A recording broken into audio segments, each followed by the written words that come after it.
This week on Matinee Heroes.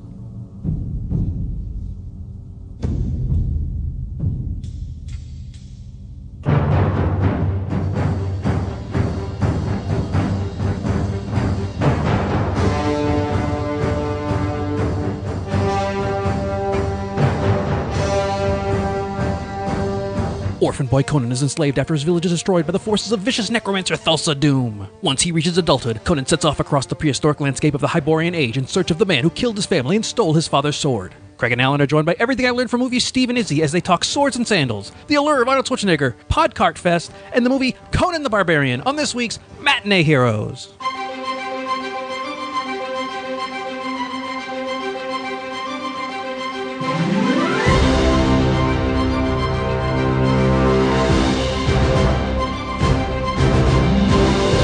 Welcome to Matinee Heroes. I'm your host, Craig Price, along with my wonderful co-host, Alan Cerny, with a brand new laptop. Woohoo! It's pretty cool. I've bought some games for it already. Yeah, we are stimulus rich. You had got your stimulus stuff. I got my stimulus from last year and this year at the same time, so we're flush with cash, and we did what any good American did and not save it. We spent it. Yep, exactly. I bought a couple of games. I bought the Age of Empires game. Okay. Which I love because I just use all the cheat codes and then I create tons of men and then I shove them on the other army and just watch what happens. It's fun.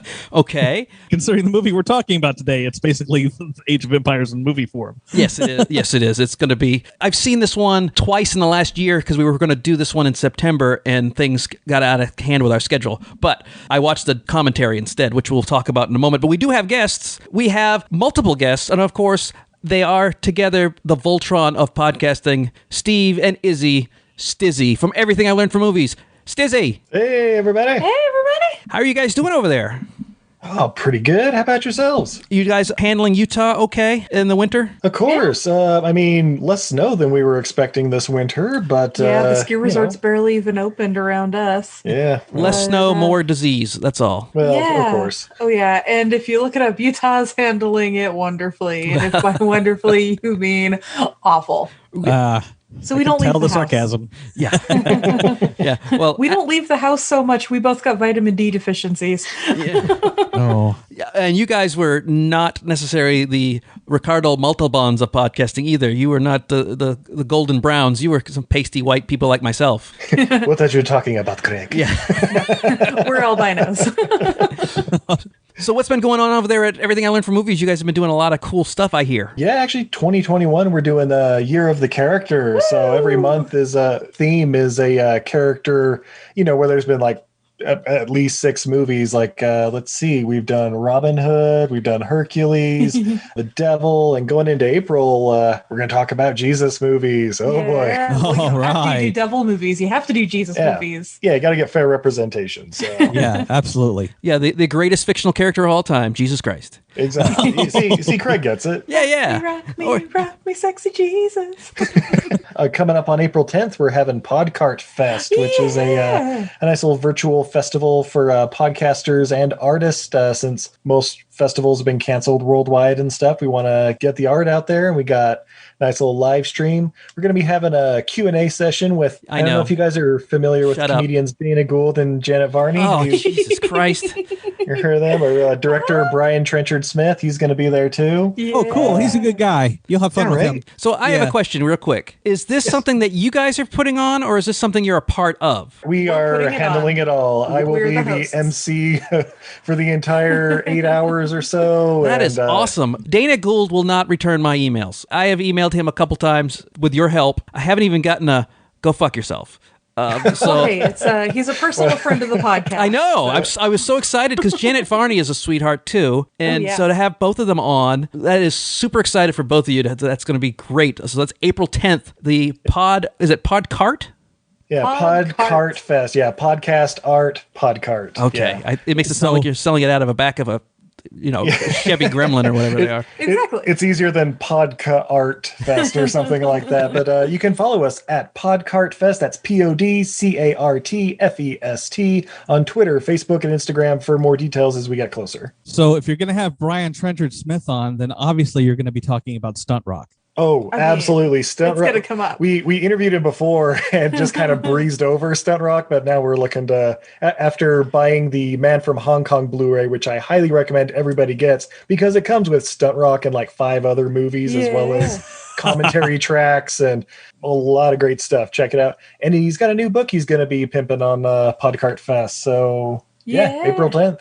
And guys, our digital venue was so cool.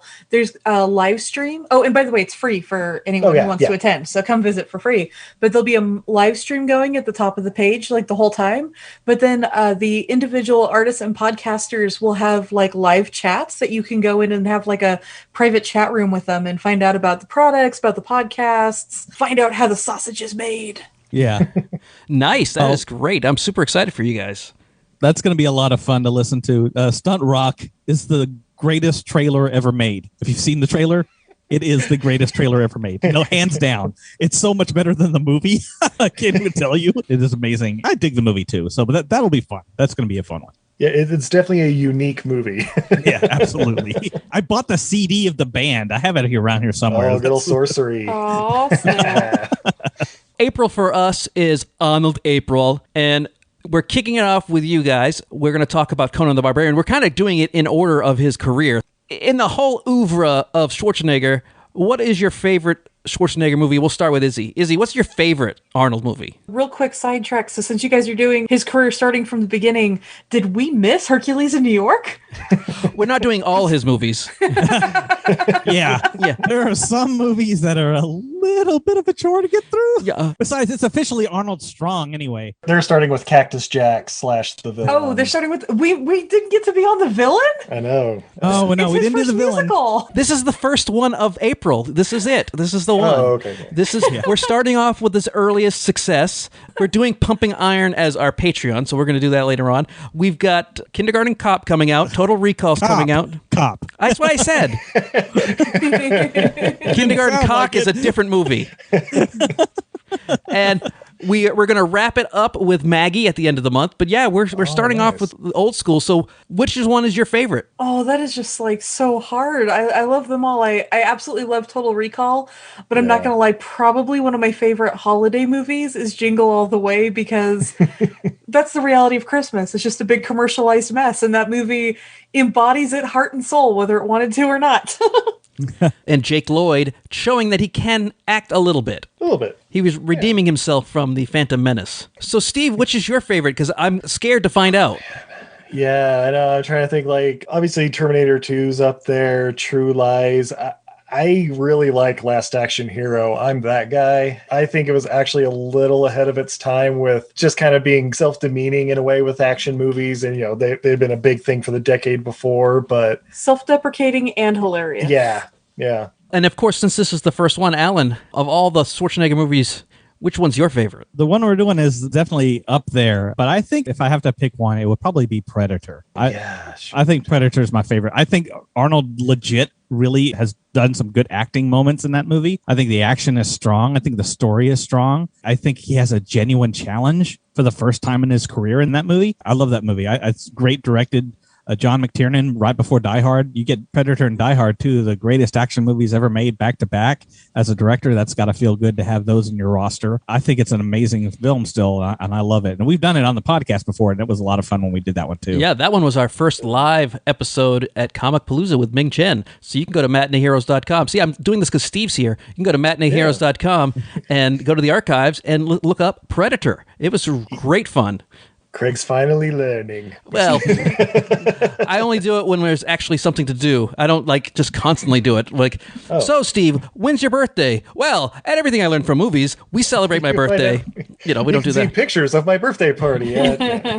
Yeah, I've learned a little bit, but I'm still awful at it, as you will find out, especially if you look at our analytics. But anyways, what is it about Arnold that he's been able to last for so long? I think it's just because he's just a fairly down-to-earth guy, despite the fact that he's a muscle-bound, crazy conservative. But he's not overly conservative. He's not overly muscle-bound. He's not overly crazy. He's like the American dream. He comes over in the, late 60s, early 70s with like $20 in his pocket, just finds what he's going to do. He's going to be the biggest, strongest Mr. Olympian in history. And then he's like, well, maybe I should get into this whole acting thing. And I just keep trying, taking classes here and there, having James Earl Jones and Max von Sydow teach him acting tips and stuff on the set of this movie. And over the years, he just becomes a good actor. He's charismatic, fairly good looking. I don't know. Ladies will have to fill me in on that. Doesn't he have like an Olympic world record for having the most perfect body? I mean, yes. For me, it's once you get above the Adam's apple, things start to go haywire, because every time he smiles, we talk about this in Kindergarten Cop, every time he smiles, it's scary. It's not, he's in Total Recall, even the fake head is only slightly more disturbing than his actual head. Okay, I don't know what it is. When you see him like smiling and laughing in real life, it's perfectly genuine and it's like, oh my God, this guy's great. For some reason, when you see it on film, it's like deeply disturbing. It is. We're going to kick off Arnold's April with one of the, I guess I would say one of his more controversial movies of all time, and that is Conan the Barbarian.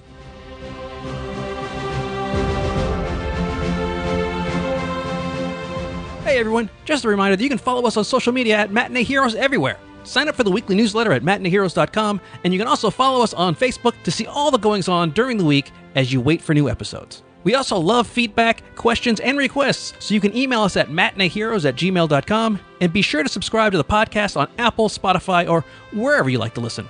And when you do, please leave a review. It'll help us out tremendously. Thanks!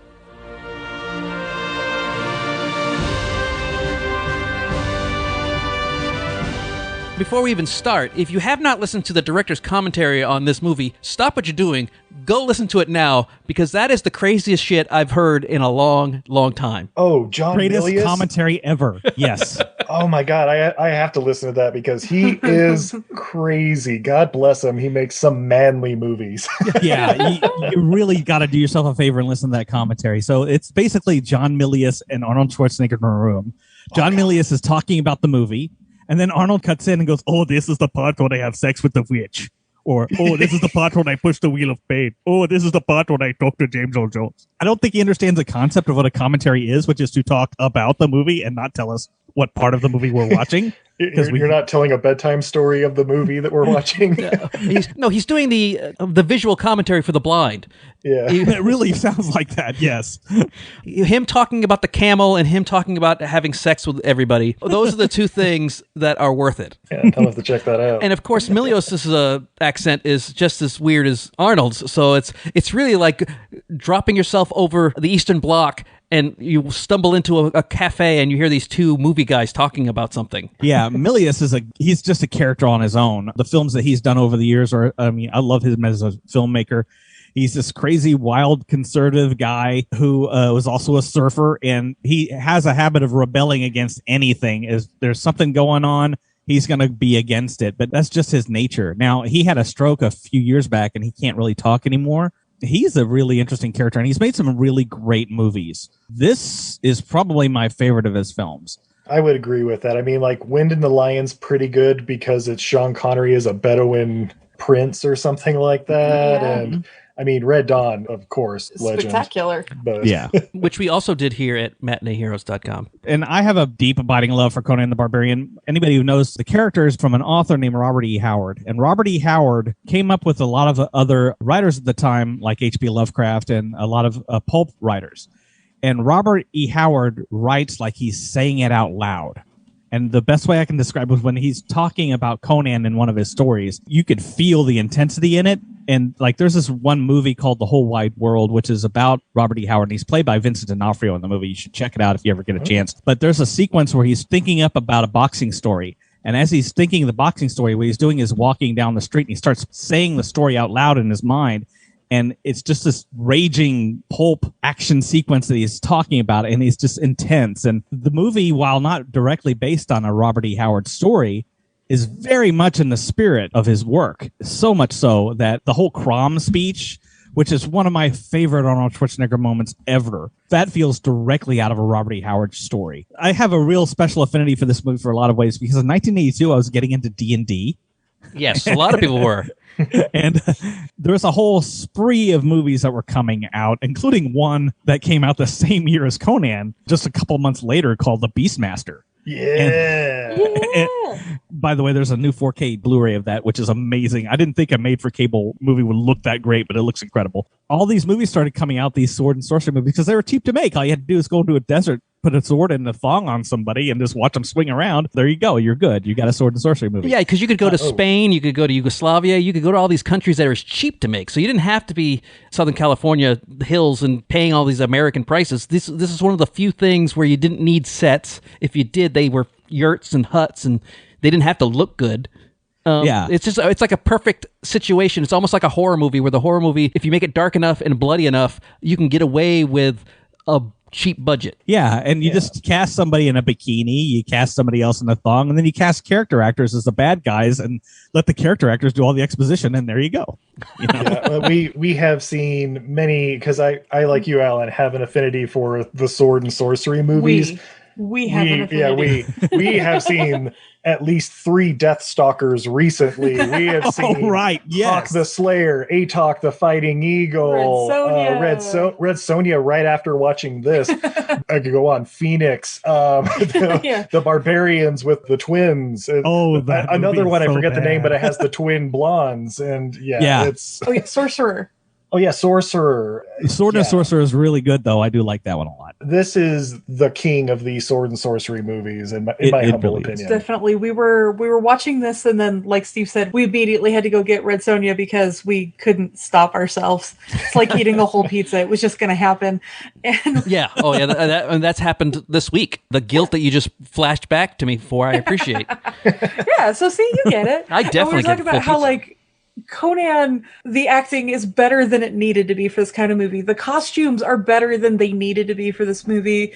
The music is better than it needed to be for this movie. Basil Polidoris' music is amazing. That thump when you hear it, it's the time of high adventure. Dun, dun, dun, dun, dun, it's like the sets are a little better than they have to be, and it comes together making it the king of this genre, whereas in other movies, the costumes look really good, but the music's a little flat, or in Red Sonja, it has big sets, but they look cheap. Yeah. Because they're trying to build this big world on a budget versus just letting the landscape do all the work for you. Right. Plus the writing for this one, especially, a lot of the other ones get really deep into the magic aspect and all that. This one, it's the bad guy's a wizard, but other than hearing the eye of the serpent and amulet or something like that once or twice, the rest is you're following this barbarian through his life, and it's just very simple. No, this is what I do. I go to the next place. I drink and whore and all that fun stuff, and it's just it's a very simple yet very well done origin story in the first half hour, 40 minutes, I think it is. And after that's a grandiose adventure with Sandahl Bergman's in there as the love interest. And this is an original Conan story. This is not an adaptation, right? John Milius was a big fan of Robert E. Howard, and Oliver Stone was part of the script, I believe. What he did was he wrote a big long script that would have cost about $150 million and that's crazy money. And Milius came in and only took, there was only one scene. I think it was the killing of the village in the front, and then the gladiator training stuff, and then everything else is Milius. So that's why, he got a story credit for that. He cut the budget in half. He was able to make this one far more legitimate than what Oliver Stone's script was. Because I would love to see what that would have turned into. But Oliver Stone, he must have been extra high on his supply, because he was making a movie that it was supposed to be 4 hours long. Yeah, it was going to be crazy epic. Milius actually kind of wanted to do that in that direction, but they just would not give him the money, so he did it to this version. Can I say something really quick about the 1980s sword and sorcery movies? No. Absolutely. This is why I like Izzy better. No. The movies now that you can remake all these fantasy movies, you could tell tons of fantasy movie stories and have a bunch of special effects and magic and all that stuff. But there's something I just adore about the 1980s sword and sorcery movies. They didn't have that kind of budget. A lot of this shit was in your imagination or really lousy special effects. There's just something adorable about it because they were all trying to catch a wave. Dungeons and Dragons had come out, was hugely popular with the nerd set. Not as nearly as popular as it is now, by the way. By the way, it's crazy popular. They said, well, we can make these movies on the cheap. And so they made all these fun, enjoyable movies. We hadn't even talking about Dragon Slayer and Krull and other movies like that. And I just have a real deep love for them. I'm kind of started getting back into them because I watched The Beastmaster recently. I just really fell in love with it. I was so happy with that movie because it had so much imagination to it, even though, I mean, they had like barely 2 quarters to rub together, but they put all the imagination they could on screen, and then everybody just had fun and acted their asses off. And this is the same with Conan the Barbarian. They really get into this character. They really get into that world. They commit. All of them do. Yeah, Schwarzenegger doesn't say a whole hell of a lot in the movie. Doesn't have to. Yeah, he doesn't, because his screen presence is enormous. That scene when he's brought back to life and he's on the cliff and he starts swinging the sword around, it's iconic. You watch that, and when you think of Conan, you think of that moment where he's doing some badass shit with that sword. You would not want to be in front of him. I love Arnold in this movie because when he does speak, the shit that comes out of his mouth is impressive. I'll just say that. Yeah, and that's the great thing about this particular character is you don't need to have someone with an impeccable English accent. The fact that he has an Austrian accent actually gives the character more credibility because we think about sword and sorcery movies, most of them are actually built on another land, they're some other planet, or a kind of Middle Earth situation where there was a land before men. But it's non-human, very non-modern of the time. So we always just assume it's somewhere in Asia where Genghis Khan and Vikings and things roam the earth. And so to have him have that slight accent, which he worked really hard on that. He was in like speech classes for months to get it so it was this. Because even now, he still has a pretty thick accent, but he's very legible now. If you see him now, especially when he's got his beard and he's got the little horses that live in the house. His miniature horse and his miniature donkey that he rescued. Yep. And he shares his cereal with. And now that he's been a big star for 40 years now, that's kind of his thing, is the accent. Like if tomorrow, Schwarzenegger, Jean-Claude, Sylvester Stallone, they just all of a sudden flipped and sounded like Idris Elba, we'd be like, wait, what the hell is going on? Am I being deepfaked right now? Right? Well, hey, I just saw the Suicide Squad and my wife's like, Idris Elba can speak American? I'm like, yeah, he does it all the time. The ones we choose to watch are when he's Luther and he's got his English accent. But yeah, he plays a lot of Americans. She was shocked because a lot of people forget that Idris Elba has been around for a long time and he's only recently gotten big. He's always been good, but he's only recently gotten big and where everybody's like a big heartthrob. But he always had that. In Pacific Rim, he had that slight English accent, but it wasn't his real English accent. In Pacific Rim, he almost had like a Northeast accent kind of a thing, or like a mid, or like a mid-Atlantic. Mid-Atlantic is what I'm thinking. Yeah, I was gonna say Northeast. I'm from there. Sorry. He didn't sound like he came from Boston. Yeah, these are wicked big kaiju. Oh my god, that would be so good. You see the size of that fucking kaiju? It was wicked big. I'll fucking kill that fucking kaiju. Which I loved in the Suicide Squad trailer when all they did was yell, "We've got kaiju," and then they just showed like a 1/4 inch of a tentacle. Yeah, that was Starro, by the way. If you know DC Comics. Nope. Some of the crap that comes out of DC Comics is crazy nuts. And Starro is basically a big starfish with an eye that looks like Captain America's shield, and all he wants to do is eat worlds. So, good, because I was thinking this was going to be the butthole cut. Schwarzenegger, to his credit, one of the most things about action heroes is that they know how they move and how they fit on a screen and how to find that space and make it look very impressive. A lot of action heroes at that time didn't know how to do that, but Schwarzenegger and Stallone both do. He understands what his screen presence is. Because Conan in the stories, Conan is not Schwarzenegger looking. Conan is life. He's like a panther. He's very dexterous and he doesn't have the muscles. But if you're going to portray a character like that, who is just so manly, for lack of a better word, he's the toughest warrior around, but can't speak that well, then you cast Schwarzenegger. When he's sitting down, when he's still, he's very still. When he's moving, he's terrifying. And when he speaks, the words matter. Schwarzenegger was perfectly cast. When we do recasting on this, it's going to be tough. And the lines that come out of his mouth, like the whole Crom speech, I can sort of recite it. I don't want to, so I won't. But it's an earnest moment. It's a real moment in this movie, and it's a really great acting moment. That he's lost the love of his life, and he's suffered all of his life, and he's just asking for this one thing. And then if you do not listen, then to hell with you. And every time he says that, I get goosebumps. It's a great moment. I don't look at it as kitsch or campy. I think it's a genuinely great acting moment.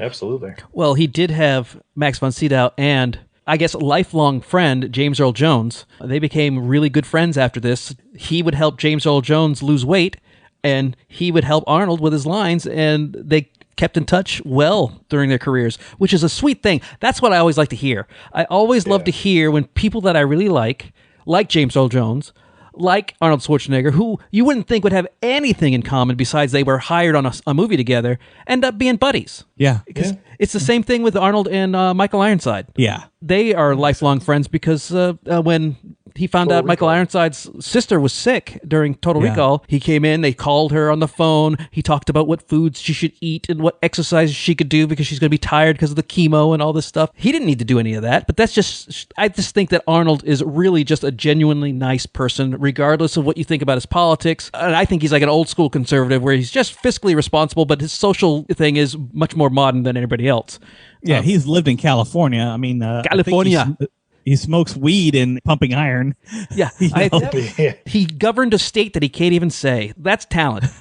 Plus, he's a governor. He's also a brilliant guy. I mean, I think that's the one thing we forget because he is a muscle-bound freak, is that he's actually very smart. Stallone, I think, is a smart guy, or he's smarter than we think he is, as we talked about in Victory for last month's thing.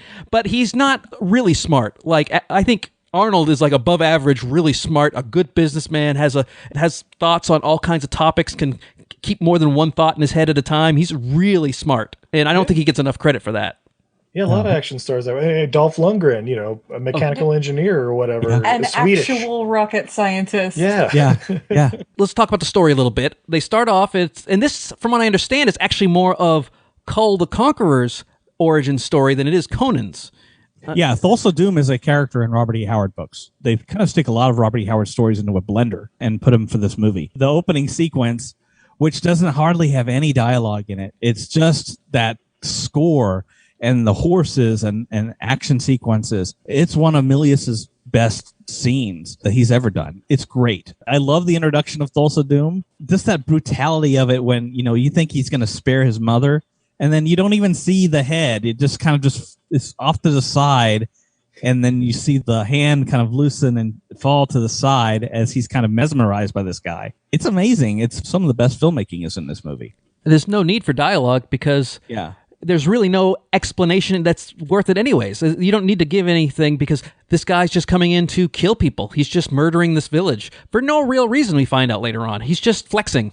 Yeah, that's like the one thing I have with this movie, because we see Thulsa Doom and just ravaging through villages, blah blah blah, and then we cut the 20 years later where the little kid's growing up to be Arnie, and he looks exactly the same. So I'm like, is he like an immortal wizard or something? Because even his two sidekicks there, Rexor and Thorgrim, played by Sven Ole Thorsen, interviewed by Everything I Learned from Movies.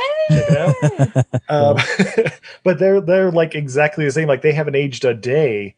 Yeah. And so it was kind of like, it's a secret snake cult led by this guy that was burning through villages 20 years ago, but nobody seems to really know unless they're in his snare. Well, but then they mentioned he might be 1,000 years old. Nobody knows. Yeah. Also, the introduction of the snake cult is one of my favorite lines, like in all of movie cinema, when they go up to just a random guy in the village and they're like, what is that? And he's like, it's a snake cult. We've had a few of them throughout the years, but this one seems to be hanging out. That's all the explanation I need. It's like going to Vermont and asking about a commune. Yeah, we've had a couple communes here in Vermont, but this one seems to be here for about 15 years, so they're sticking around. It's just another snake cult. Yeah. Another snake cult. Like, they're describing Walmart versus Target or something, Like when Steve explained the sister wives at Costco to me. Oh, that's right. You people forget that there's sister wives wandering around in Utah. Yeah, let's talk about communes for about an hour. Compounds. They're compounds there. They're not communes. They're compounds. So what the hell is he doing when he's pushing that wheel? Is he like grinding corn or something? Oh, okay. This came up because we've seen a couple movies just in the case, I was like, what the hell is that? Is it like a power generator kind of thing? Izzy explained to me what a grain mill is, and I'm like, but there's no grain. Like all you see is like a little tower with fire coming out. I'm like, is he pumping oil or something? Or... These turning wheels are a staple of sword and sorcery movies. Yeah. They're in so many of them. It is designed after a grain mill, but very few of them seem to be milling.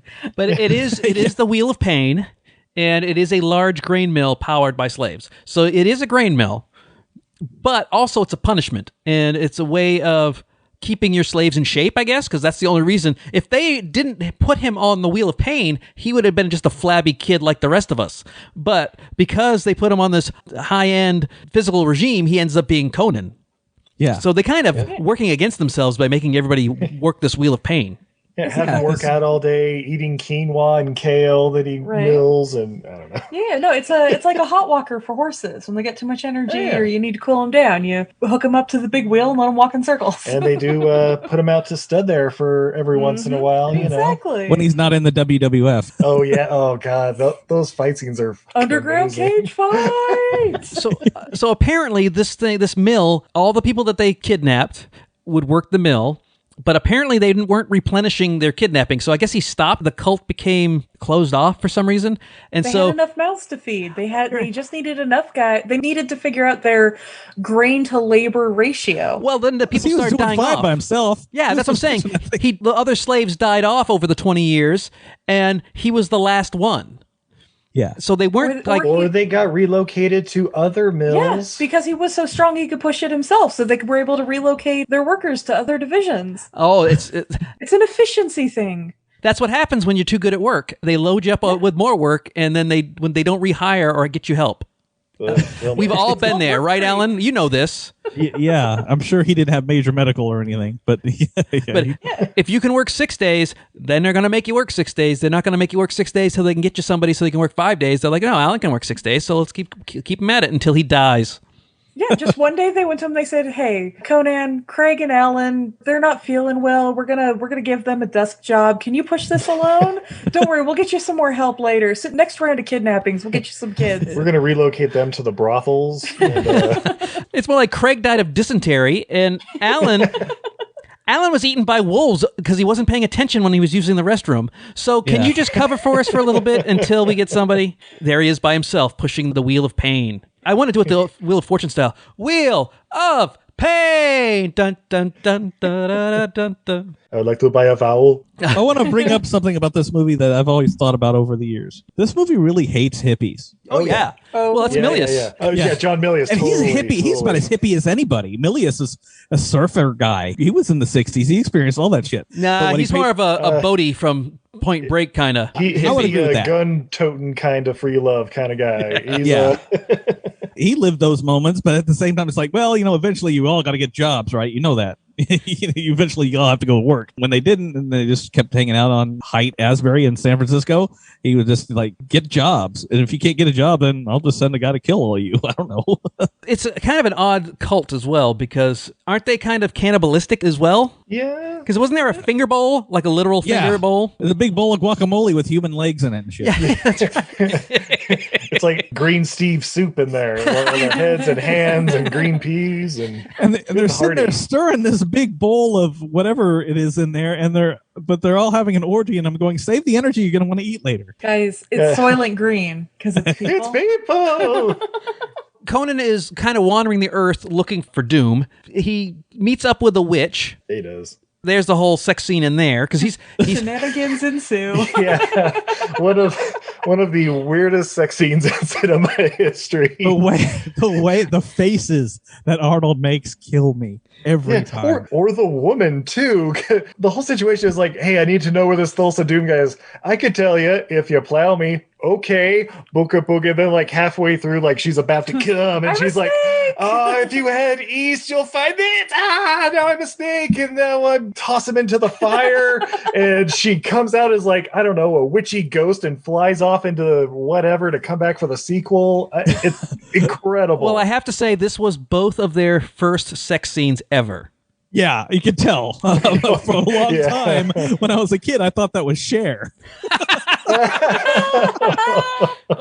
With Arnold, that's the face. That's his O face. His O face, we've seen it because we've seen him lift up tons of either a car or a rock or something heavy. He always, he makes that face. It didn't help that the lady was also making that face.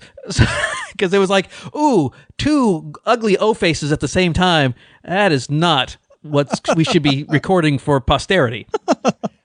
Milius is I love it. More teeth. Throw her in the fire. But we have to say that Conan really does notch the bedpost quite a bit. There's the scene before this where he is like in gladiator training, and they give him the best. And that's when at first he's like, no, I will not have sex with you because you are against your wishes. I will woo you. And he's like protecting her and he's real sweet with her. And then but he's given the best because he's the best. It's almost like Spartacus. Yeah. Then we get the witch. Then later on, he meets Valeria and Subotai. Subotai. I love Subotai. Well, he's a surfer dude, too. He ends up nailing Valeria, who in the books, I guess, is like his love of his life. But in the movie, it's just kind of like another port in a storm. Oh, he doesn't really have a love of his life in the stories. In the stories, he's pretty much doing... My research has told me that the Valeria was in the books is far more important to him emotionally than she is in the movie. In the movie, she is really just friends with benefits. Well, yeah, you never forget the first one you actually care about. Those stories were written at a time where everybody was getting paid by the word. Why they call penny dreadfuls, because they were getting paid a penny by the word. Some magazines gave you 5 cents a word. Some give you 10 cents. The good ones gave you a quarter. So he was churning out these stories, and a lot of the Conan stories are pretty much the same. I'm not down-talking his stories because they're really well written and they're really action-packed, and they're a lot of fun to read, but Conan as a character doesn't change a whole lot throughout the whole stories, other than this overlasting arc that eventually he becomes king. Yeah, but that's not an arc because he's not changing. It's really a straight arrow where he is just he's plowing forward as a force of nature. Oh, he just happens to become king because he kills everybody and takes the crown. And he just happens to do this. He's just trying to kill Doom, but there is no, he starts here and he ends there, and there's a lesson to be learned. With Conan, there's no lesson. He is just, I'm going to go forth and kill. Yeah, and everybody had their niche when they were writing for these magazines. You had Ray Bradbury, who was writing science fiction and stories, and Lovecraft writing his horror stories. And Howard was mostly known for writing these big action stories for Weird Tales magazine. I don't know how to describe it, but reading Howard in particular, in comparison to a lot of these other pulp writers, there is a fire in those words when he was writing. There's a propulsion, for lack of a better word. When you're reading them, they really feel actiony. And one of the things that the movie gets is that propulsion, that kind of intensity throughout the whole thing. And when everything's kind of jacked up to 11. And that's one of the reasons why I love this movie as much as I do, is because there are other sword and sorcery films that are based on different source material and things like that, but they don't seem to get it. Milius got it, and the screenwriters got it, and especially Schwarzenegger got it. Like I said, even when he doesn't speak, there's a presence there. Well, I do want people to know that movie with Vincent D'Onofrio that you're talking about is available on Amazon Prime. Check it out. It's great. And several other smaller, like Pluto and things like that. So it's not easily available on DVD or Blu-ray because Alan is a physical media guy, and when he dies on his pile of CDs and DVDs in his casket, because he's going to be buried in a tomb with all of them, like a Egyptian pharaoh. Sure will. They're hard to find. But for the rest of us who just stream, Amazon Prime. So and that's got, Renee Zellweger. I was going to say, was that...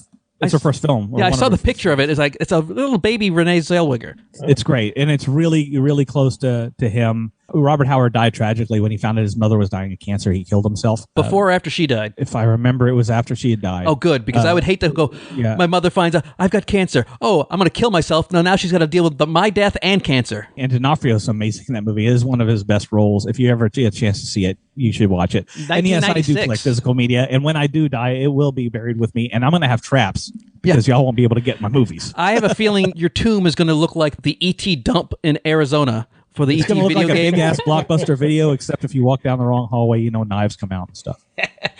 Alan is a modest man. He doesn't spend a lot of money on anything besides physical media and traps. That's right. This movie has the best weapon I've ever seen in a movie, and I've only seen it one other time, and it was in a cartoon where someone straightened a snake and shot it into someone's chest. Yeah. That is a superpower right there. It's effective. It is very effective. But what I felt bad for the big snake, because the big snake is just... I always feel bad for the animals that are under the thrall of evil people, because they're just animals being animals, and all of a sudden this big-ass snake is being under control of James Earl Jones. Yeah, and high definition does not hold up for that poor snake. I saw it in low definition. It did not hold up. They'd have to Zack Snyder that one and drop $70 million into CGI a new snake in there. Yeah. We'll say with the success of Zack Snyder's Justice League, is now the time for Oliver Stone's 4-hour Conan the Barbarian movie. Oh, I'd be so there. Have we decided that was a success?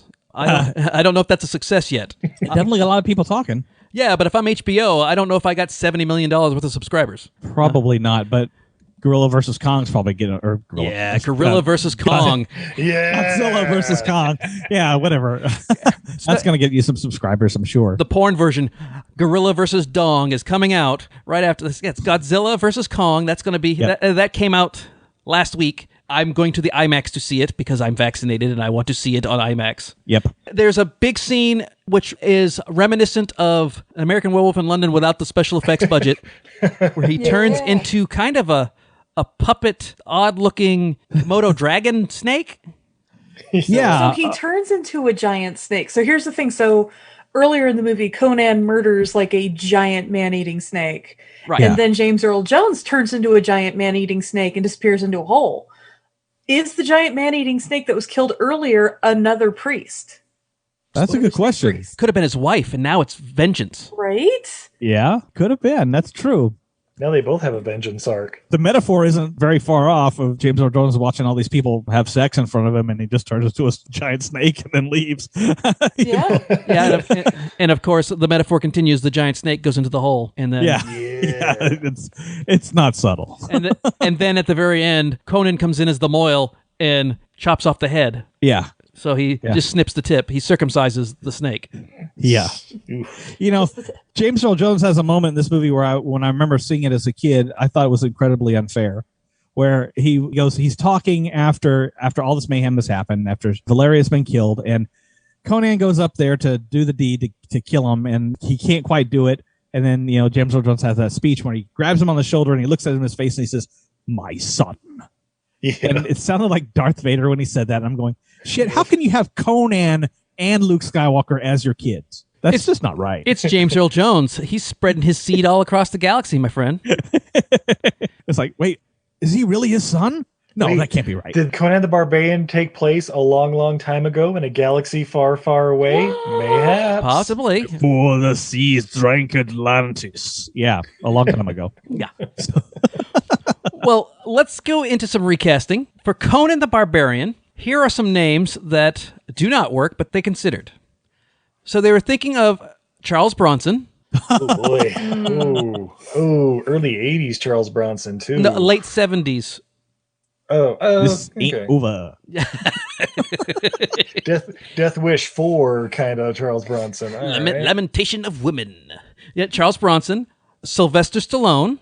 Which that kind of makes sense. That's not nearly as ridiculous as Charles Bronson. It makes sense, but I can't imagine the "to crush your enemy" speech coming from Sylvester Stallone. Crush your enemy. Lamentations of the women. And then here's the weirdest one, because this guy has been around forever. But when I think of him, I don't think of Viking barbarian things, and that's Conan's father in the movie, William Smith. Oh. Yeah.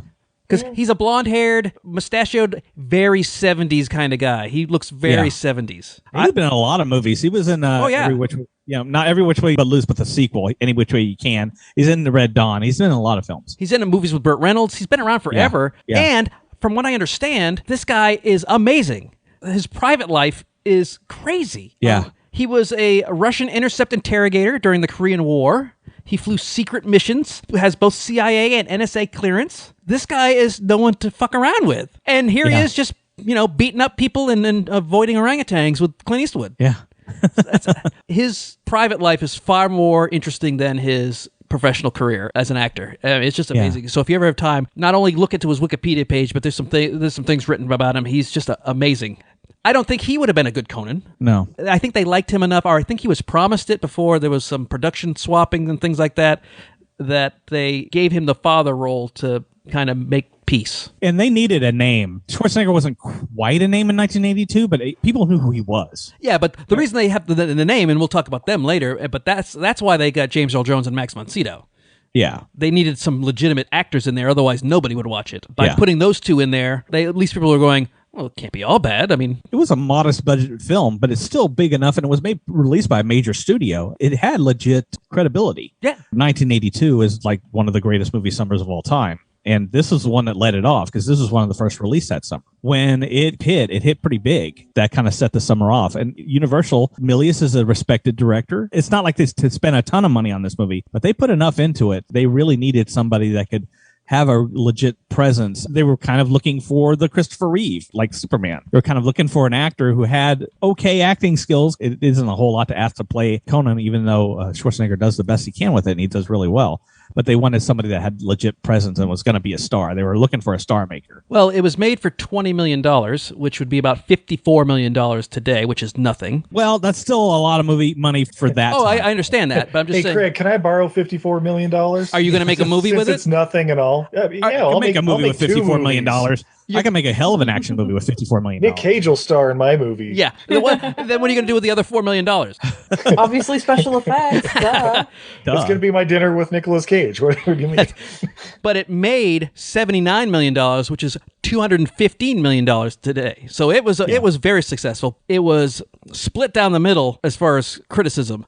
Either you loved it or you hated it. Let's be honest. This movie isn't shy about where it goes. And that's what I like about it. It says, this is what we believe. We believe that women are going to be like this. We're going to kill everything. We're going to kill bad guys. We're just going to chop off heads and worry about it later and let God sort it out. It's a man movie. Yeah, it's an old-fashioned man movie. And then in the 80s, it was starting to become like, maybe we don't want to just have old-fashioned man movies all the time. And so it was about 50-50 split. A lot of people thought it was juvenile and very like the sweaty dream of a pre-adolescent, I believe Roger Ebert called it. Yeah, but he's not wrong. No, I'm not saying he's wrong.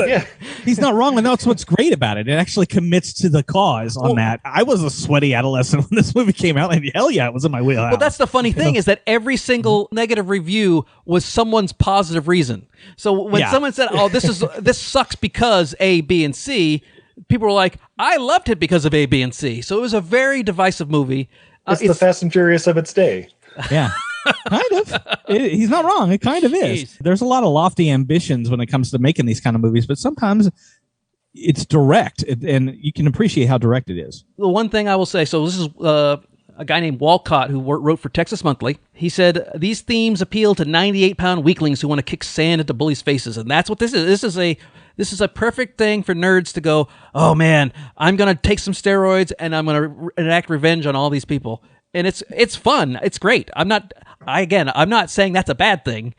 We need these kind of movies, but it was definitely a very divisive movie when it came out. So we'll start with Steve and Izzy. Are you guys having separate? Or are you combining into your Voltron and doing Stizzy results? Let's do Stizzy, yes. All right. Stizzy. All right, Wonder Twin powers, activate. For Conan the Barbarian, we need someone who's big. It doesn't have to be super big like Arnold Schwarzenegger was. Even Arnold Schwarzenegger wasn't as big as he was for Mr. Olympia. He had been retired for 5 years, so he'd shrunk a little bit. But we need someone who is endearing but intimidating, someone who we like but also afraid of. So who do you have playing the iconic Conan the Barbarian? Since I don't think it can be Arnold Schwarzenegger, which is perfect casting in my opinion, I'm going to go with Dave Bautista.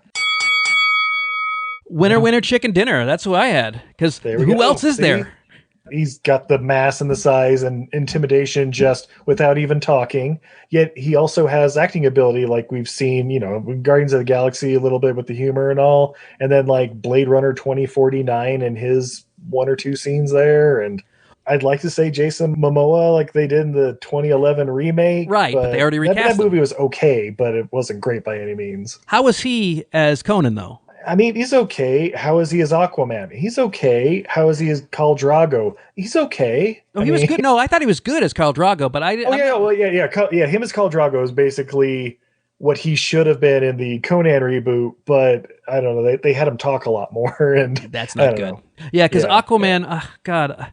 I talked about this on Everything I Love for Movies when we did the Snyder Cut. He's kind of like the Duck Dynasty of superheroes. So I don't feel like this Aquaman comes from the oceans. I think he comes from like the Louisiana Bayou. He just seems like a redneck that just kind of like, dude, he's like a Californian who likes to drink beer, but every once in a while he likes to beat up on rednecks. So yeah, Dave Bautista. So we're going to go right to you, Alan. Who do you have for Conan? I wanted to go closer to the Conan of the stories. I thought how that would be an interesting play on that character. It's kind of hard to think of some of those actors, but I came across this one guy. He's been in a lot of martial arts movies. You may know him, you may not. He's kind of a modern guy. His name is Scott Adkins. Oh, yeah. Yes, perfect. Oh, my God. Yes, Scott Adkins. That's a good one. Yeah. He's amazing. And his action sequences are so awesome. And it would have amped up the action in this movie quite a bit. But that's the kind of image I have when you read the stories. I don't have this big hulking guy, although Schwarzenegger is great in that version of the character. My version of Conan, he's a lot more agile and quick, and he has abilities, and he can sneak in and out of places. Because that's one of my minor beefs of this movie. Conan's a thief, primarily above everything else. He's not a fighter as much as he is, in D&D terms, he's a thief. There's no way that Schwarzenegger could sneak up anywhere. Hey, he snuck into the priest's place just wearing that robe. Yeah, that's the magic of movie making. Okay. Nobody went, hey, what are those 3 guys doing under that sheet? Not one of them. yeah, exactly. That's who my Conan is. It's Scott Adkins.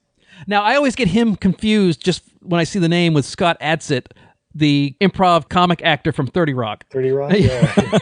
But every time I'm like, he's making movies? Good for him. Wait a minute, what's he doing in an action movie? And then it's like, oh, it's this other guy. But no, I think that's a good one. That's a really good. So now we move on to Sabotai? Is that how you say? Sabotai. Now, rumor has it Jackie Chan was up for this role. Oh, shit. Wouldn't it surprise me?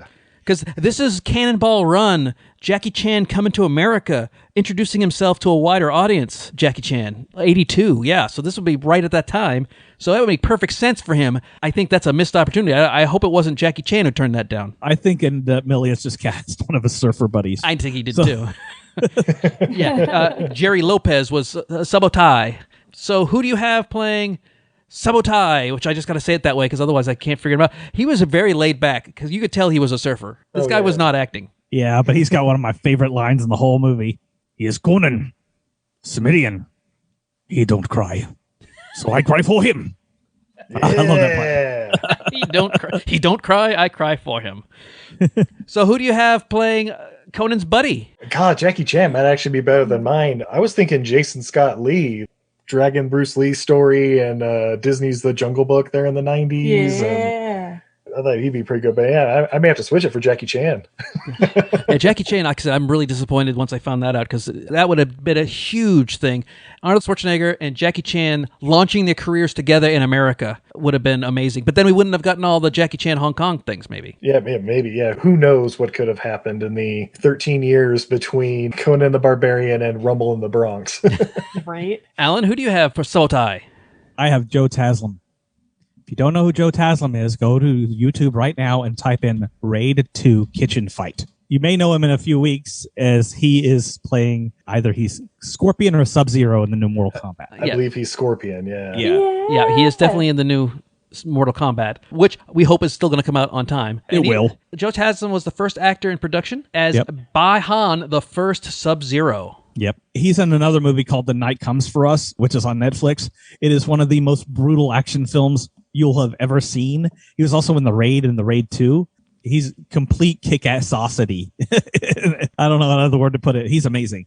Definitely check out The Night Comes For Us on Netflix and get a shit ton of popcorn and a shit ton of beer. And when you can have friends over, definitely have them over with you. It's him versus Iko Uwais, who's also in The Raid. The kitchen scene in The Raid 2 is them two fighting. And it's one of the most incredible action fight sequences I've ever seen. Subutai would be a lot more active in my version of Conan. Well, he was also in Fast and Furious 6. Yeah. Wait, what? Tony Jaa was in number 7, I think. And I often get them confused. They say he's in Fast and Furious 6. Yeah. Okay. I mean, Joe Taslim is a badass, and I think he would be in a great Subutai. Him and Scott Adkins in the movie, I think they've done movies together already. Him and Scott Adkins kicking people's asses would be a very satisfying movie experience for me. Well, I went more with an actor versus an action person because I didn't really think that Jerry Lopez was very action-oriented. Yeah, he could do he was athletic, but he wasn't, I wasn't super impressed with everything he did. He was fine. So I went with Kenneth Choi. And if you don't know Kenneth Choi, he was in Captain America, First Avenger. He plays Jim Morita. Yeah. And he's also in Spider-Man Homecoming as the principal, Morita, the grandson of his own character. That's right. I just feel that he is a lot more down to earth, and I think he's a better actor than what we got. And I've always liked him. So when I saw this movie, I'm like, that guy would be much better. And so Kenneth Choi. Very good. Nice. Well, now we get to Valeria, which is not just a supplement. She is the love interest of Conan the Barbarian. Valeria. So I guess Conan would be Valeria's root. As we do the dad jokes, I've got dad jokes. I like that one. Stizzy, who do you have? And I want to hear Izzy talk. Because I know that I feel like she's your lawyer. She only pipes up when you say something wrong and has to correct you.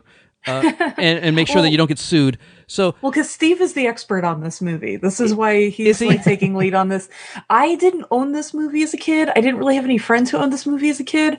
I only saw it once or twice as like a TV edit when I like stumbled across it.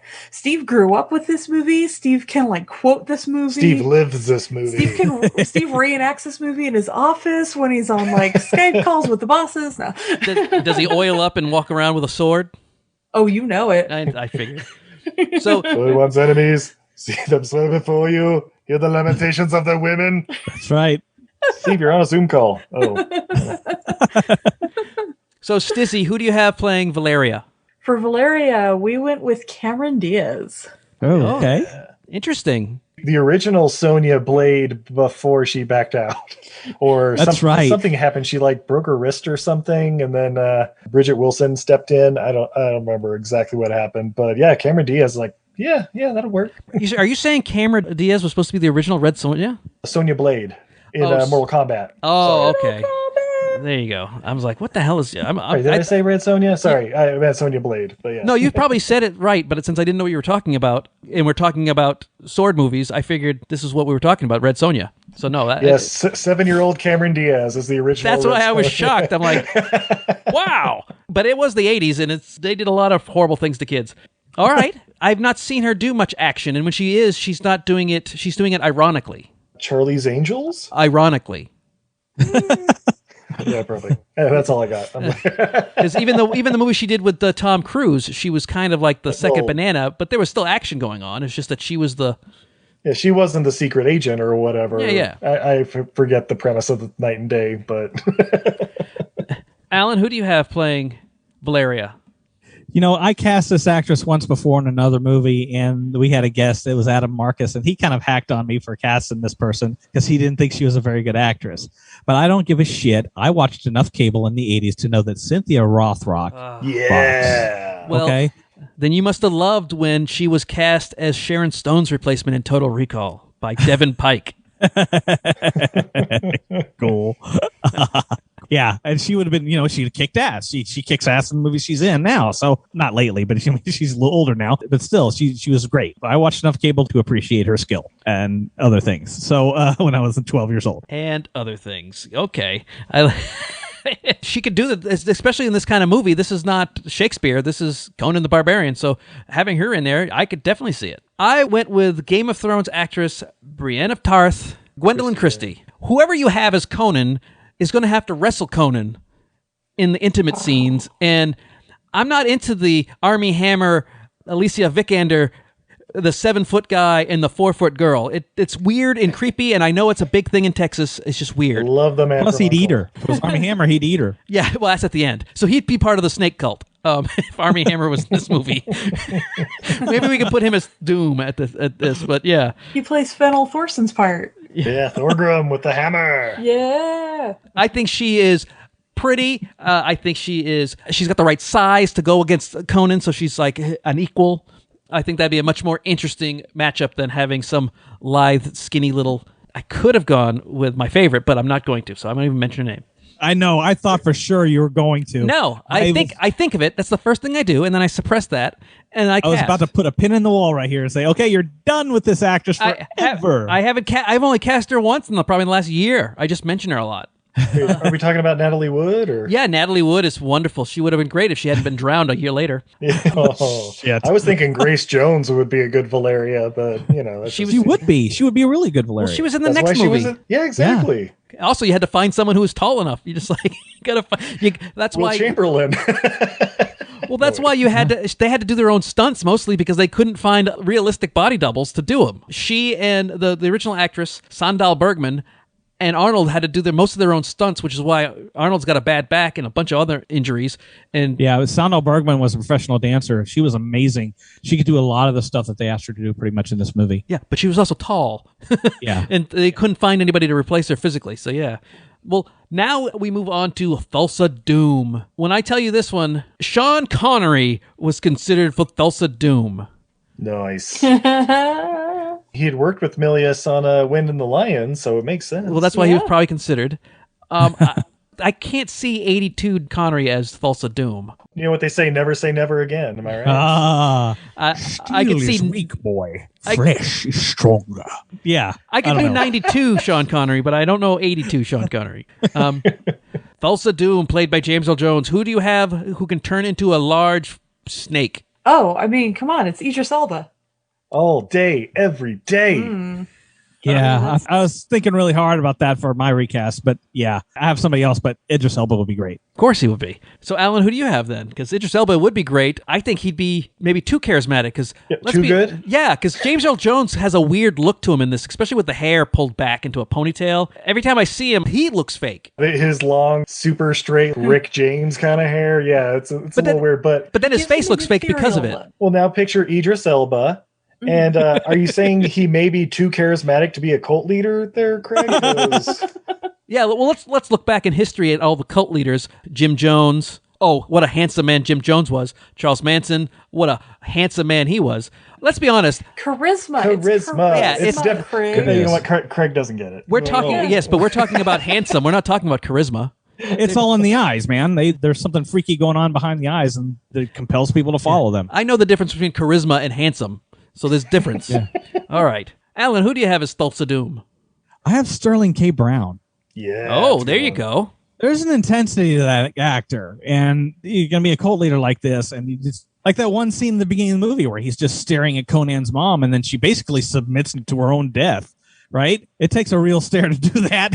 And Sterling K. Brown might have the stare that would allow yourself to die. I don't know. Yeah, Idris Elba does too. I mean, he's an intense actor. I could see him doing the Riddle of Steel speech and making it pretty convincing. For me, I just went with someone, because James Earl Jones looks so weird in this movie. I just don't see James Earl Jones as good as acting, and that's obviously the costume and the hair and everything. He just doesn't look like him. And so I wanted someone who was kind of creepy looking, who when they turned into a snake, you went, oh yeah, it was there all along. And I went with Rami Malek. Yeah. I could see that, except the snake would have buck teeth. Right, and it would also be a smaller snake. Fangs. Yeah, yeah. Okay, they're fangs. They're fangs. Big, fat, square fangs. That with no point. Okay, so I went with Rami Malek. Maybe that was just for the movie, but every time I see Rami Malek now, the Freddie Mercury with the big ass overbite, I can't see him in anything else. So. Yeah, he had the look, but he didn't have anything else in that movie for me. I thought he was okay. The teeth did most of the heavy lifting in that movie. You know, I can't wait till No Time to Die comes out so we can see that he is actually Jaws. Right. Yeah. Right. You know, as far as great 70s iconic rock performances acting goes, I think Rocket Man had it all over Rami Malek himself. So. Oh yeah, Taron Egerton. Yeah, much better. Yeah. Much better. Hey, Remy was great in Papillon, the remake. Yeah. A lot more butt smuggling than I remember in the original. But they tripled down on the butt smuggling in the Papillon remake with Charlie Hunnam and Rami Malek. Yeah, I don't think Dustin Hoffman I think he had an anti-shoving things up his butt in his contract. At least not in the scenes, like in between. Oh scenes, no, that's how there was some. That's how he got his. That's how he brought his lines to the set. But hey. Well, now we get to King Osric, played by the great Max von Sydow, who's been in everything. I mean, this is like the 9th or 10th time we've recast Max von Sydow, probably in the last year, never mind the history of the podcast. He's in everything. Yeah. John Huston was recommended for this. I could totally see that. Absolutely. But he was too busy filming Victory, which you can listen to on our Patreon podcast of last month when we did Nazis Month. That's right. John Huston would have been great, but the problem is his lines would have taken too long because he talks so slow. He does that thing. But that's the best part of that character. Max von Sydow is pretty much channeling him. And Max von Sydow was in Victory, directed by John Huston, so maybe he's doing an impersonation. Something along those lines inspired by him because he was giving him credit or paying homage. Yeah. Are they both Universal movies? Like maybe Max von Sydow just came over for like 2 days when, I don't know, they were taking a weekend or something. Yeah, he only has the one scene. And I'm pretty sure he only did it because his son, Max von Sydow's son, is a big Conan fan, and so he did it for his kid. Otherwise, he would have turned this down because he said, this movie's bullshit. It's stupid. Who do you have playing the king who hires Conan to go rescue his daughter? Obviously, it's Academy Award winner Nicolas Cage. No, I know I cast him in everything because he is the greatest living actor, but honestly, I'm going to go with Alan Rickman. Yeah. I know it's underutilizing Alan Rickman since it's only one scene in the movie. But it'll be such a good scene. Yeah. He'll steal the entire movie like he did Prince of Thieves or literally anything else he's been in. And he's not a bad guy, which would be a turn. Yeah. He's the nice king. Good King Osric. Alan. I have Arnold Schwarzenegger. Oh, some stunt casting. He'd be good. Yeah. What bravery, what arrogance. I don't know. Actually, I think you look at him now, he'd definitely be able to play that part. Oh, sure. Absolutely. We don't know if we're ever going to get King Conan. I highly, highly doubt it. He keeps saying that it's going to happen, but I think he's just doing that out of being polite. I've always wanted to see the sequel to this film because Conan the Destroyer, my friends, I hate to break it to you, it's awful. How dare you? Okay, yeah, it's PG or PG-13, whatever the equivalent is in 85. It's not great, but oh my god, there are just some parts of that movie that are just ridiculous and amazing. I mean, Grace Jones, Wilt Chamberlain stars in it, guys. He's like third billing. Yeah. Andre the Giant is in. He plays Dagoth, right? He's just like a big blue merman monster thing. I don't know. Yeah. It's not good.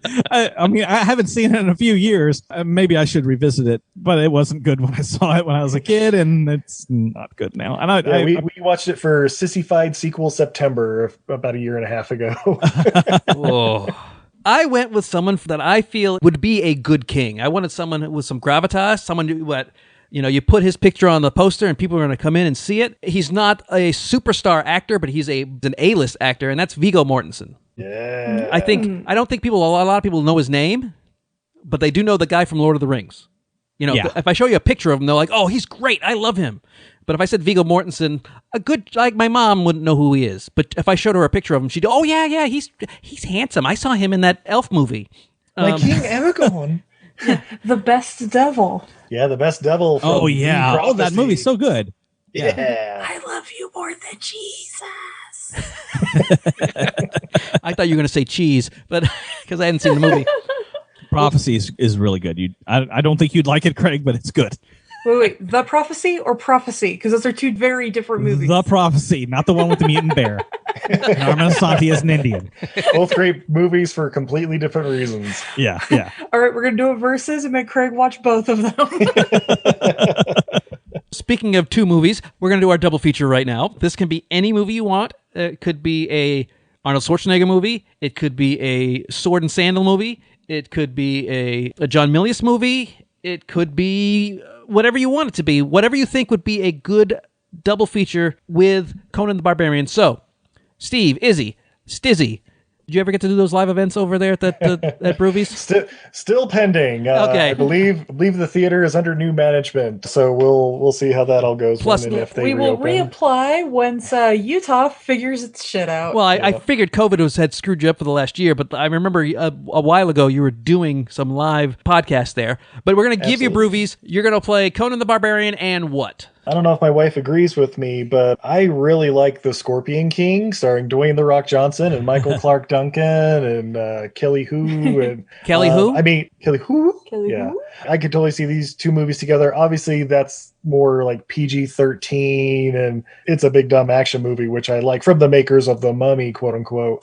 Have you guys ever seen any of the sequels to Scorpion King? Because number 3 is surprisingly good. I have not. No. I have not.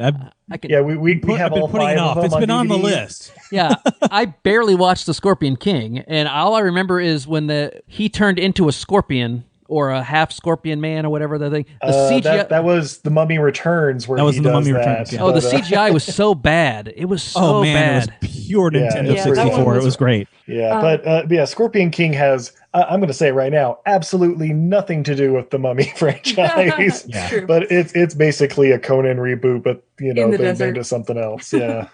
I actually was going a different route. Ooh. For my double feature, I was thinking, back in the days at the drive-in would do the double feature, and they do the kids movie and then the adults movie. Yep. Mm-hmm. I was thinking we do Willow and then Conan. Perfect. I Yeah. love that. That's a good one. And anytime we talk about the drive-in, my favorite when they did it was for adults. It was Star Wars for the kids and Cool Hand Luke for the adults. A Luke double feature that was so subtle that only the nerd who ran the drive-in theater could come up with that double feature. That was fantastic. That's like The Prophecy and Prophecy on the same one. Alan, I think I know what yours is. Yeah. And I only want to hear one, because if you have more, we'll talk about them afterwards. But what is your double feature? No, it's the Beastmaster. Winner, chicken dinner. Mine as well. They came out the same year, just months apart. I just watched it recently for the first time, probably since I was a kid. And I was just really impressed with it and really had a really fun time with it. You could tell, like I said, it wasn't made for hardly anything, but they really have a lot of imagination and fun. The acting isn't the best, but look, you've got the bad guy, Mayax, played by Rip Torn, and he's Rip Torning the fuck out of it.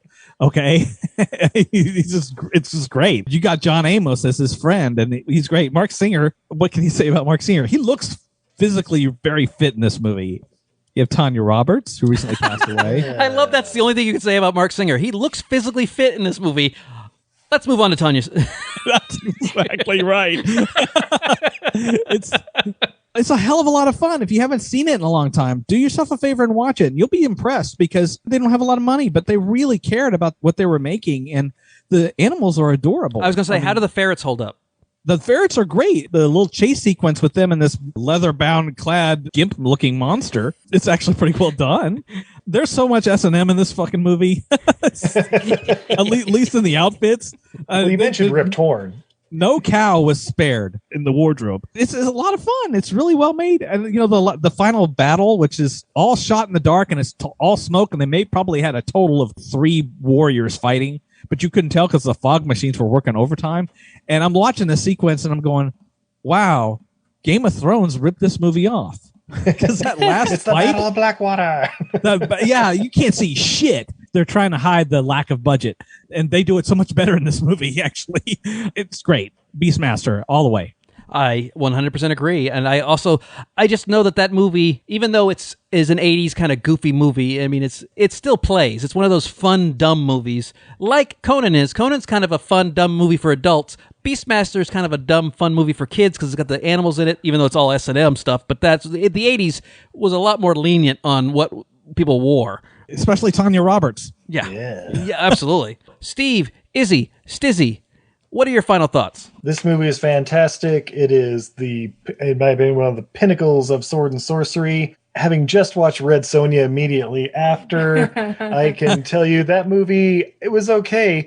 And I thought it was weird that Arnold Schwarzenegger pops up in it as, what's his name, Calidor or something like that? He's not Conan. That sucks. Yeah, he's not Conan, even though it even says, like, in the credits, based on characters by Robert E. Howard. And I'm like, okay, so why is it not Conan? But it doesn't matter. I love sword and sorcery movies. It's a genre that really needs to come back. And I know HBO is trying to single-handedly do it with their 8 spin-offs of Game of Thrones or whatever. Let's bring back King Conan.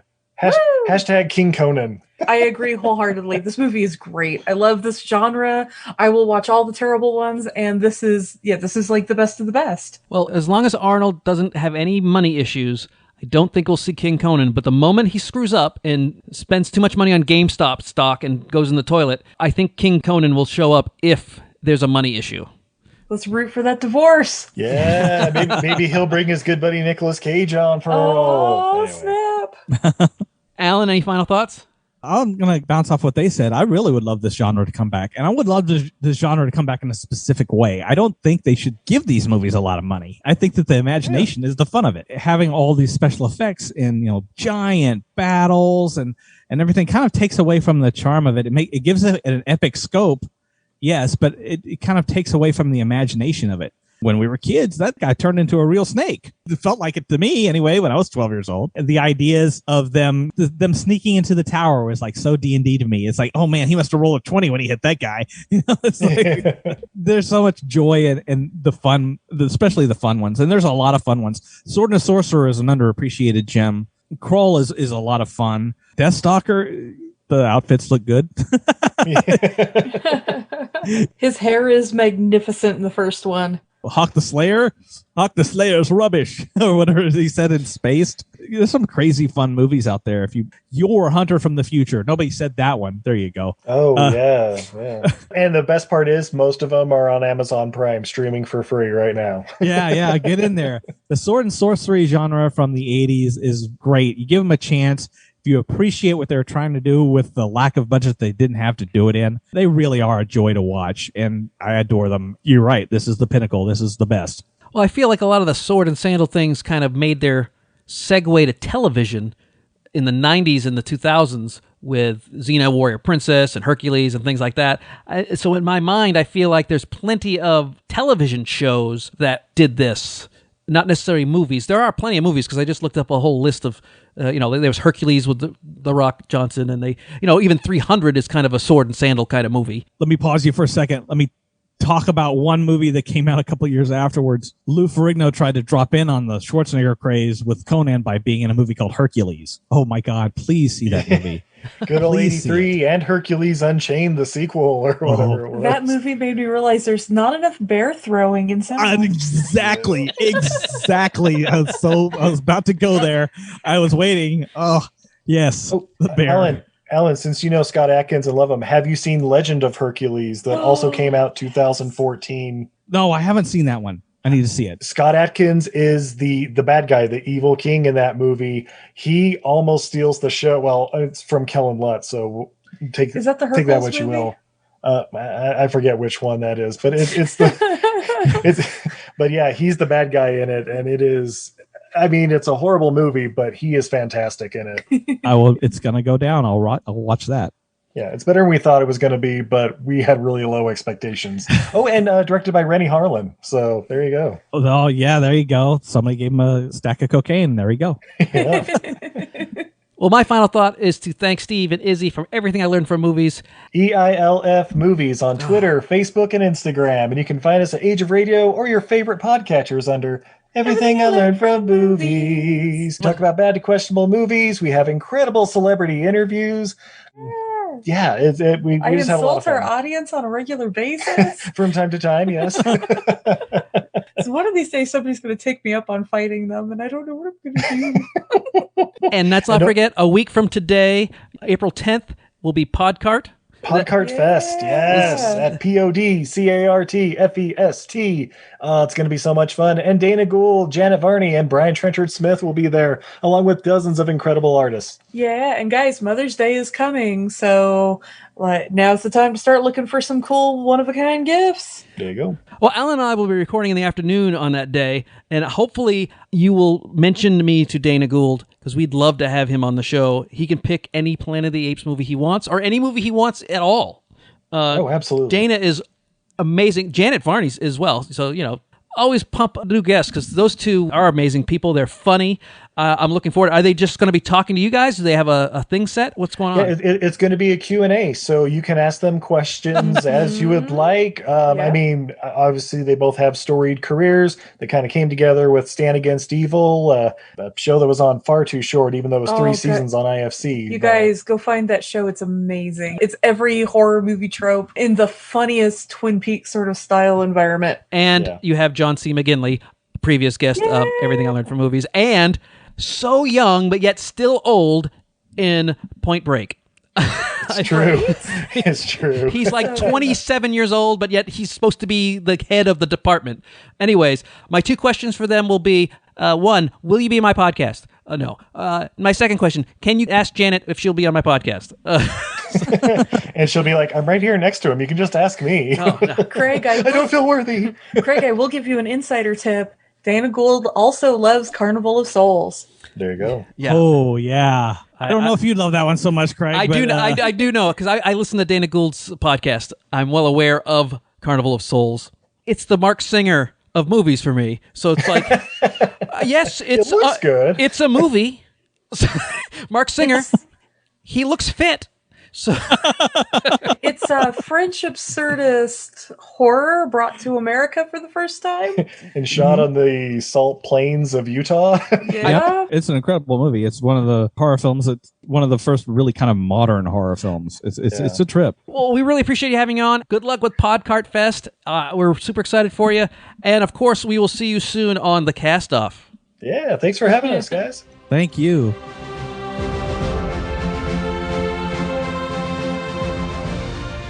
Craig here, and I just wanted to thank you for downloading the podcast. If you like what you're hearing, think about becoming a matinee hero by going to matineeheroes.com and clicking the donate button. If you donate, we'll add you to our Hall of Heroes page and give you a shout out on the show. And hey, I understand if that's too much for you, could you please leave a review on iTunes? We'd really appreciate it.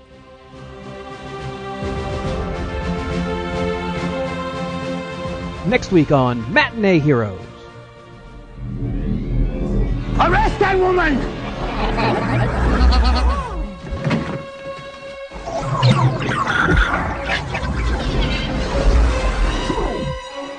Great. Cut. Get ready for a surprise!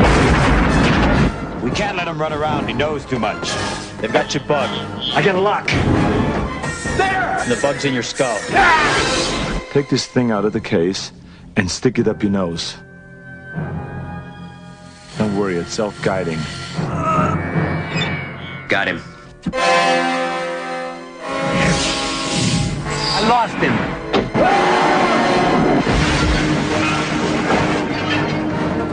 Welcome to Mars.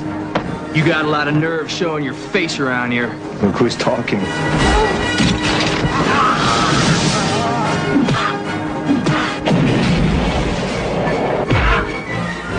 They erased your identity and implanted a new one. If I'm not me, who the hell am I? He's got a hologram! Welcome to Johnny Cab. Drive! Where can I take you tonight? Please fasten your seatbelt. I want Clay delivered alive for reimplantation. That's for making me come to Mars. You wouldn't hurt me. After all, we're married. Consider that a divorce.